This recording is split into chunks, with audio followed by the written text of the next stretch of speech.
साहब एक सीनियर सियासतदान है, तो सर इस पर अपना मौकफ दे दे। क्या हमारी हुकूमत इतनी कमजोर है, क्या पाकिस्तान की रियासत इतनी कमजोर है कि ट्रंप अभी पूरी तरह बैठे ही नहीं अपनी कुर्सी पर? तो ये बातें पहले ही शुरू हो चुकी हैं कि ट्रंप ने जिस दिन कुर्सी पर पूरी तरह बैठ गया, इमरान खान रिहा हो जाएगा। ये भी उसकी कड़ियां हैं, जो मुज़ाकरात हो रहे हैं, लोग छूट रहे हैं, ये बातें चल रही हैं सोशल मीडिया पर सर। इसलिए जरा थोड़ी रोशनी डाल देना सब प्लीज।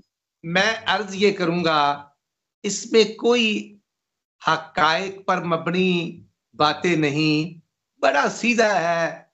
जनरल जिया साहब ने अमेरिका की तरह रजू किया और उसके बाद मुशर्रफ साहब ने भी किया, उनको एयर बेसिस भी दिए, जैकबाबाद दाएं बाएं सब कुछ हुआ, ड्रोन हमले होते थे।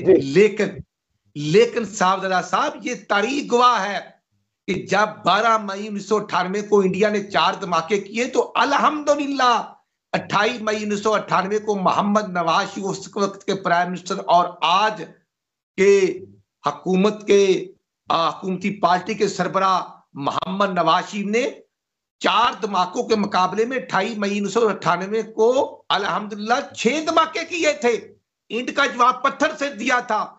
और अमेरिकन प्रेसिडेंट क्लिंटन के जो 5-7 फोन आए थे उनको जूते के नोक पर लिखा था, पाबंदियां लगी, सब कुछ हुआ। लेकिन अगर उस वक्त नवाज शरीफ पाकिस्तान को एटमी वार डिक्लेयर ना करते, अनाउंस ना करते, तो आज हालात क्या होते।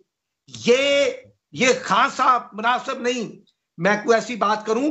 जब वो अमेरिका गए और उन्होंने रात को 2:30 बजे इस्लामाबाद में वेलकम करवाया, उसने कहा कि मैंने 92 में वर्ल्ड कप जीता था और एक आज और कप जीत के आया हूं। तो फिर वेरी नेक्स्ट डे फिर क्या होता है कि फिर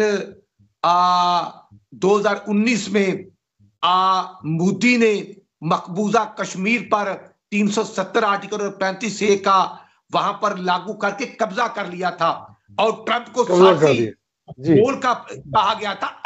आज मैं अर्ज करूंगा, नवाज शरीफ साहब गए थे फैसलाबाद अपने कारकुन मुन्ने खां की वफात पर फातिहा के लिए। तो नवाज शरीफ तो कारकुनों से भी प्यार करते, पाकिस्तान से भी प्यार करते, और पंजाब में यकीन